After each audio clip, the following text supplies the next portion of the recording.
Thanksgiving, subsequent presidents issued Thanksgiving proclamations, but the dates were even months of the celebration varied. So it wasn't until President Abraham Lincoln came in 1963 that declared Thanksgiving to be the last Thursday in November, the last Thursday.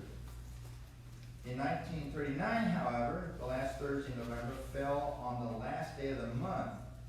Concerned that the shortened Christmas shopping season might damage the economic recovery, Franklin D. Roosevelt issued a presidential proclamation moving Thanksgiving to the second to the last Thursday in November.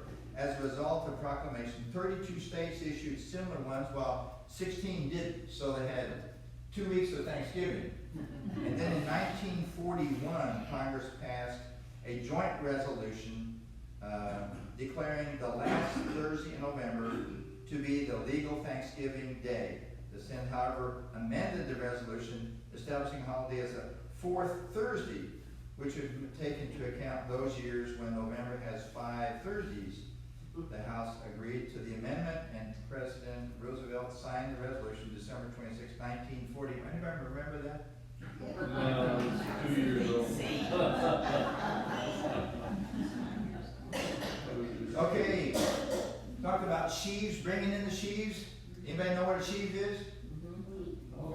Have you ever done that? Bundle of wheat. Bundle of wheat, you gather some wheat, and you take a stem of wheat and wrap around a knot. How many of you know what shocks are? Corn shocks. Corn. Same thing with corn. And then you stack them up. I don't know how many times I've seen pictures around Halloween time of this stack of corn stalks. Nobody knows what that was for. It's just a picture of days, years ago. I never really did that because we had a corn binder, which means you go down the row of corn and it would tie it up and spit it out. You didn't have to gather it all and wrap something around it and stand it, but we didn't have to stand them all up. I remember that. Do you have any idea why you harvest the whole stalk of dried corn? Why don't you just pick the corn off? Do you remember? We ran the whole thing through the grinder. You ground the stem, the stalk, It's for the cattle. corn, and then you sprinkle a little molasses over it. Boy, those cows would eat that. You know, we celebrate Thanksgiving with a whole history that most people in our culture have no idea where it came from or what that background of bringing in sheaves was about, or stalking corn, not stalk, shocking corn. I wondered also about whether or not we today really understand what it is we have to be thankful for. Where did Yosko disappear to? She's not over here. She just walked out. She walked out. She'll probably be back. Last week I was talking with her a while afterwards, and we've talked about this theme before, but as we were talking, as I thought about this last week, something has become a little bit more clear in my mind.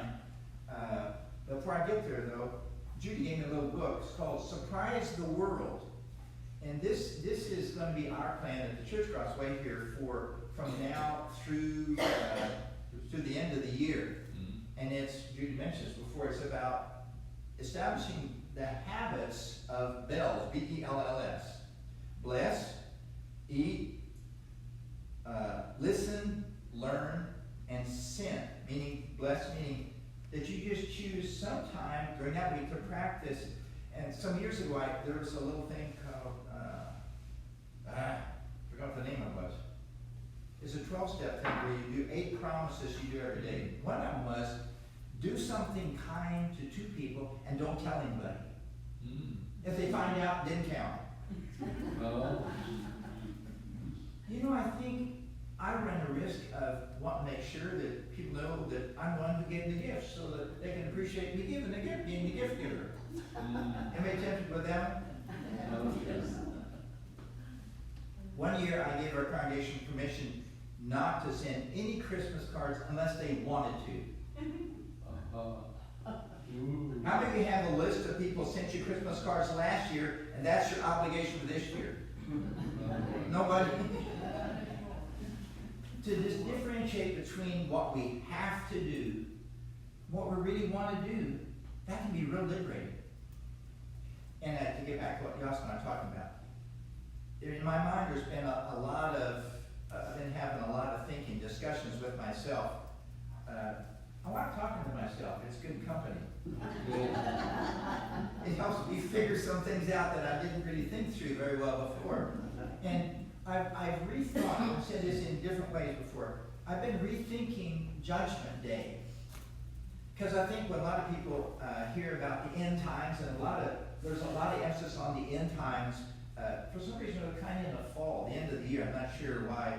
I guess it's because we're getting ready to make New Year's resolutions, which means this year I plan not to step on a banana peel. You know, all the things we said we're not going to do that we did.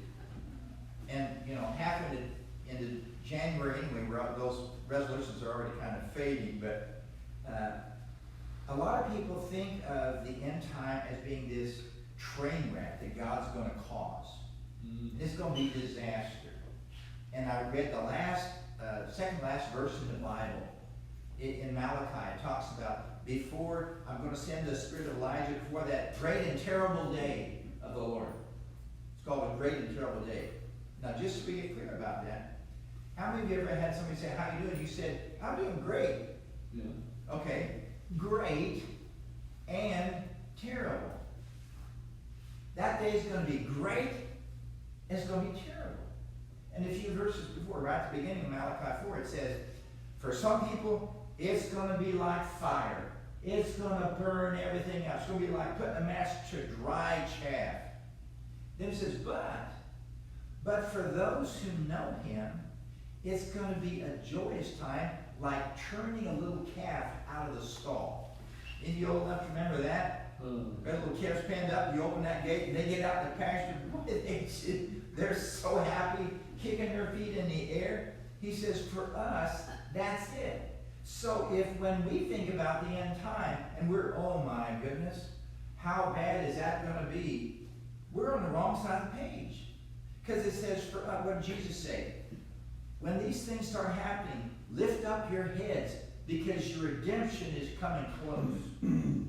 We should look forward to it. And the book of Revelation ends by saying, pray like this, come quickly. So we're supposed to be saying, Lord, whatever it's going to take to wrap this thing up, we ask that you come and do that. We're inviting him to bring that day on. But what is that day going to be? Okay. Yelska and I were talking, and the picture came to my mind of, I mentioned this in this sermon Sunday, gold ore. Have you ever seen a rock that was gold ore? Nobody? How many of you have seen fool's gold? Okay, I'm not sure what's in it, but it looks like a little, I think it's mica or something like that. It's kind of gold colored, and it's sparkly, and if you didn't know what you were looking at, you might think, wow, that's gold ore. But it's not. There's no gold in it at all. But a gold ore, sometimes you can see the gold flecks in it. Sometimes it looks pretty much like a rock. But you put the heat under it, and then the gold, which is heavier, settles out. You can scrape the rock off. What you got left is gold. Okay? Now, if there's a picture of what God's judgment is, it's kind of like the refiner's fire. When he comes, everything's all mixed up right now. The good and the bad. We live in this world. We don't live in a world that's just good or just bad. In fact, if you think it's all bad, the sun's still going to come up, the birds are still going to sing tomorrow, right? So it's all mixed up now. He says, someday, when I come back again, it's all going to be separate. Now, there's a reason for that. God is totally light. God is totally good. God is totally pure. He cannot stand impurity. Let's see. I'm next yet, right? How can he stand me? Well, he can if he just showed up right without me having anything in me other than what I was born with. And so God's plan for this world was for himself, holy, righteous, pure, to come into this earth as a man. And then take upon himself all the chaff, all the dirt, all the rock of this whole world, and pay the penalty for being separated from God. That's the work of Jesus in his cross, in his death and his resurrection. He came to seek and save the lost. By him our sins are forgiven. They're judged on him on the cross. So when he did that, it's like, and I received that, then I don't just receive a doctrine, I receive the man who is the God-man, who is himself gold. And now I'm mixed. And I'm in the process of being refined. So Paul says, Romans 8:28, God causes all things to come together for good. Here I'm next. And he starts putting the fire under my life. In Hebrews 11 it says, he disciplines us that we might share in his holiness. What does that mean? Well, if his life in me is holy and pure, that's not the only thing that's in me. I've got me in me. I've got the old man, the old nature. I'm prone to sin. I'm at the same time a saint and a sinner. And so he begins to put the fire of his presence in my life, and it brings up the chaff. The difficulty is, in the end, here I am, I'm gold ore, and I've got this old stuff, and at some point when he returns, all of whatever connected me to this fallen world, all of what my behavior would have been, all of my inclinations, all of the old nature of which I was born, all of that is going to be removed, and I'm going to be pure gold. And so it says, I will know him like he knows me. He knows me fully, and someday I will know me like he knows me now. I'll know everything fully. Actually, I won't know everything. I'll know everything that's good and pure and righteous and just and light. I will never for eternity know what I used to be. I will be made new in what he has done, because all the old has passed away, the new has come, and what he has started in my life is going to be completed and then preserved, as Paul said, preserved blameless in his presence. Now that's about me, okay? Let's take an example of somebody else that I know who has not received Jesus, who is not a person of faith. They're just chaff. There's no presence of God. And so when he comes, all the old is going to be separated from me. They also, like that, will be separated from God. So it's not that God is coming to punish people. He's coming to be who he is. He is light, he's righteous, he's pure, he's glorious, and anything that's not of him will be separated from him. Not that he's angry at anybody. What does the word say? God so loved this world that he gave his only begotten Son. Whoever believes in him would not perish, but would have everlasting life. Next verse, do you know what John 3:17 says? For he did not send his Son into the world to condemn it, but that the world might be saved through him. God came to seek and to save the lost. And how's he doing that? Through people in whom his Spirit dwells. At one time when Jesus says, I am the light of the world, most people know that. Jesus was the light of the world. Another place he turned to the disciples and said, you are the light of the world. A city built on a hill cannot be hidden, and a lamp should not be put under a bushel. That little story, how that little song go? Here's a light of mine, I'm going to let it shine. Don't the devil, all those verses that we learned. True. That is true. God has chosen his people on this earth to be the way in which those who have not heard him find out about him. I marked the page here in this little book. Okay, so 2 pages. Wrong one first. There's in AD 300 and something, Emperor Julian, he lived from 331 to 363, feared that the Christians in the Roman Empire were taken over. And he didn't like that. By the way, he called them atheists. Do you have any idea why? Because they didn't believe in the Roman gods. So, I'm not going to use the word atheist, I'm going to say Christian. But this is referring to these Christians as Galileans, or as atheists. This is what he wrote a declaration to his officials. So this is like a presidential declaration to the whole Roman Empire. I'm just reading a little section here. We must pay special attention to this point, and by this means effect a cure. For when it came about that the poor were neglected, and overlooked by their pagan priests, then I think the impious Galileans observed this fact and devoted themselves to philanthropy. And they have gained ascendancy in the worst of their deeds through the credit they win for such practices. For just as those who entice children with a cake, and by throwing it to them 2 or 3 times induce them to follow them, and then, when they're far away from their friends, cast them in on board a ship and sell them as slaves, by the same method, I say, the Galileans also begin with their so-called love feast and hospitality or service of tables, for they have many ways of carrying it out, and hence call it by many names. And the result is that they have very many, and they lead very, very many into atheism or Christianity. Then later on he says this: why do we not observe that it is their benevolence to strangers, their care for the graves of the dead, and their pretended holiness of their lives that they have done most to increase atheism or Christianity? I believe that we ought readily and truly to practice every one of these virtues. For it's disgraceful that when the impious Galileans support not only their own poor, but ours as well, all men see that our people lack aid from us. So he says, hey y'all, get busy. We need to outlove these Christians. What happened? It fell flat. Yeah. He couldn't convince any of their pagan priests to care about people. He couldn't convince them.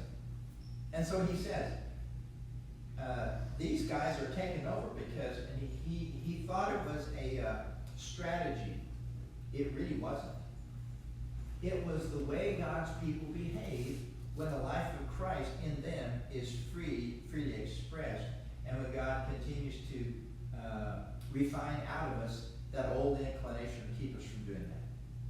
So showing hospitality, showing this is a true story. There was an agnostic sociologist who was wondering about the fantastic growth of the church in the first several centuries, began to do research. And this is the conclusion he came to: that Rome had a culture of death, and the early Christians had a culture of life in many, many ways.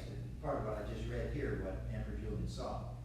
But when people could throw a child along the road and leave it die if you didn't want that child, the Christians would come, pick it up, nurture it back to health, and adopt it and raise it. And the culture began to see those people live differently. They're willing to lay down their life for what they believe, but they also give life every chance they have it. They have a culture of life.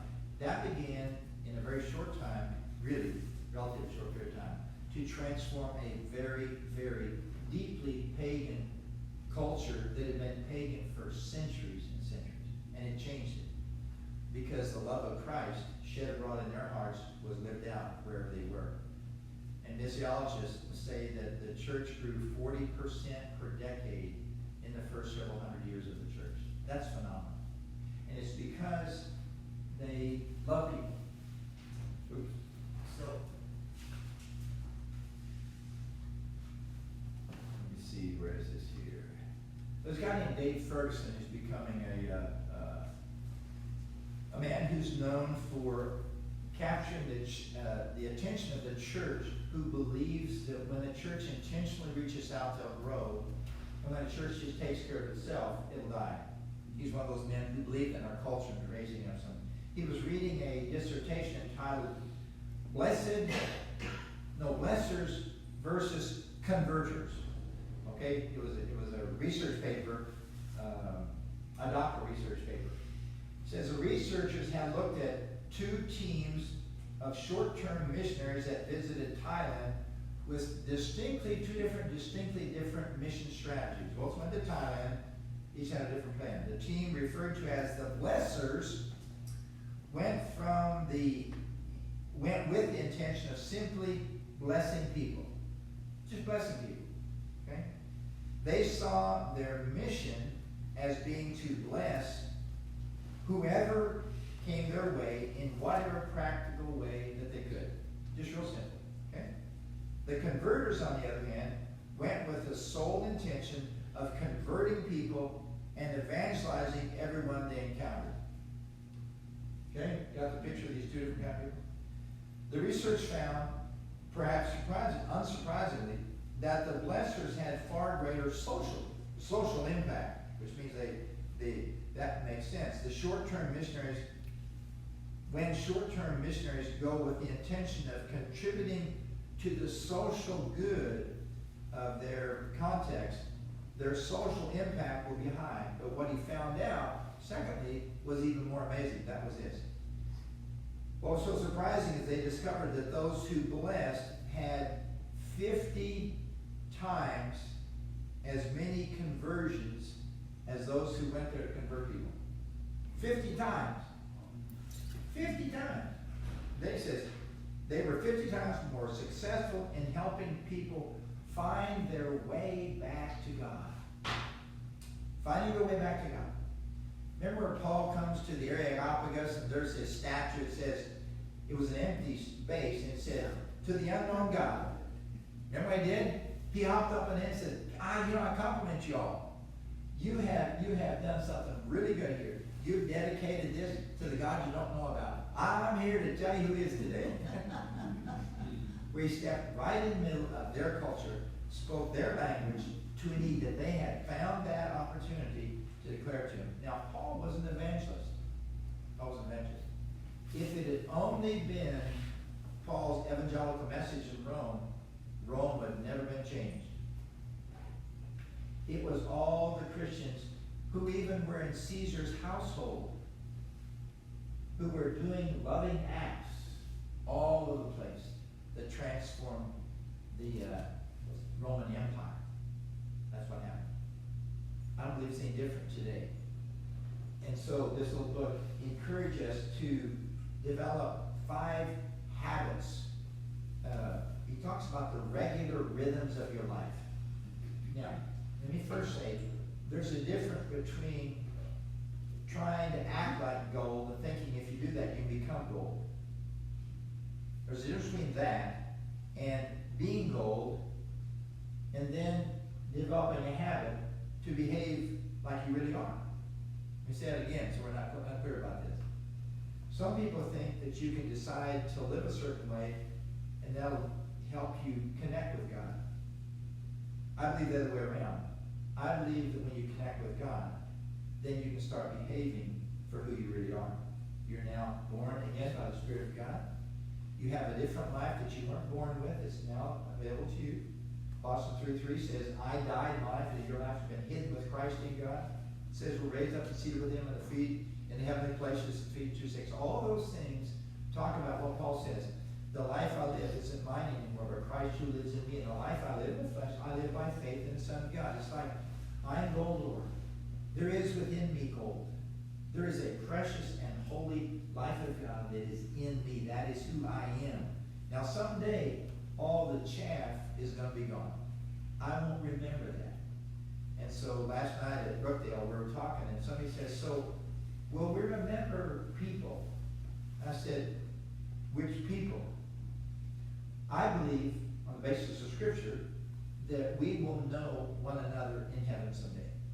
I believe that, particularly for one reason, that was, the disciples seemed to know Moses and Elijah at the Transfiguration. Remember there's Jesus on the mountain? It just glows white and there's smoke. Who told them that was Moses and Elijah? They knew. How do they know that? I don't know. How am I going to know people in heaven? I don't know, but I know I will. But will I know in heaven those that I knew here that are not in heaven? That's the question. In heaven, will I know in heaven those who are not in heaven that I knew here? How many of you could do that, especially if somebody close to you, without grief if they weren't there? You couldn't. So we will not know those who are not there. We'll have no remembrance of sorrow. Every tear is going to be wiped from our eyes, right? So if you feel a compassion towards people who don't know him now, you better do something about it now. You're not going to remember it later. There'll be no tears, no sorrow, no grief. no remembrance of any of what is going to be separated from your life. You won't know that. So if you know it now, now's the time. And so when we have this time and gather together, what I'm trying to help us all do is develop a higher value of who we are in Christ, but also therefore a higher value for those who are yet to know him, where I can make a difference. That's what I'm here to do. I'm not here just to do church or to have worship. I love that, always have. I remember when I got out of high school, I had a summer job, and for a while that job was just crazy. I worked sometimes 12 hours a day, 5 days a week, 10 hours on Saturday, and 8 hours on Sunday. It paid for my schooling. But the first time I missed a Sunday, boy, that was weird. I mean, 2 weeks without church in between, for me as a boy, it broke the rhythm of my life. That was really hard to do. Those rhythms of our life are really, really important. And so, these next 5 weeks, and across the way over here, we're going to be emphasizing what are those habits, but they're not habits that we're trying to develop so that we'll be good people. It's because we are who we are that we need to practice who we are, wherever we are. And so we have this little saying in the bulletin, we're encouraging people to make as a personal declaration. I'm going to be his child, honor him in everything I do, wherever I go. Let me say it again. I will be his child, honor him in everything I do, wherever I go. Let me say it one more time. I will be his child, honor him in everything I do, wherever I go. Think you can say it with me? I will be his child, honor him in everything I do, wherever I go. I'm gonna challenge you, because during the holidays, in some ways it's a tough time to be a Christian. It is. This, if you haven't known it, this is a mean season. Just go shopping. Yeah. Get on the freeway. Oh man, I forgot where I was. Oh yeah, I had to come down Highway 6 at about 5, starting from almost close to Highway 10 up there. Had to come back from there down to Brookdale last night between 5:30 and 6:30. Have you ever been on Highway 6 between 5:30 and 6:30? Oh man. Everybody else was in the bigger van than me. It's going to be a zoo out there. But guess what? Because it's going to be such a frantic season, people have more of an opportunity to know what peace looks like. Because it's going to be such a frantic season and a panicky season. And how many of you know this? The holidays can be the loneliest time of year. Especially for the first holiday since you lost somebody very close. You need to know that around here. In my experience, when my dad died, those first holidays for Mom, well, that was rough. You know, that's the first time you go to church on Christmas Eve and sit alone. That's many of you have known that, right? Well, when we know that, and it's like it said, Jesus was tempted in every respect as we are. Are you all aware that Joseph was probably no longer living later on in Jesus' life? He's not mentioned after age 10 when he went to the temple. So Jesus probably lost his dad. And those first annual celebrations after he lost his dad, those were probably momentous, difficult ones. So he knows what it's like. And we do too. But we also know a peace that the world can't give, the world can't take away. And when we reach out and have compassion here for people around us who are experiencing loss during the holidays, that is so timely. And I want to encourage you around here in particular to be sensitive to those kind of things. And be prepared in a timely way to do an act of kindness or speak a word of blessing or encouragement or whatever that may be that people around you, the people around you. There's another thought that just went went too far maybe for me to get it, figure out what it was. Anybody have a thought for today that you, either of us have been talking, that you brought with you today? Random acts of kindness. Random acts of kindness. I think there was a movie called Pay It Forward. You remember hearing that movie?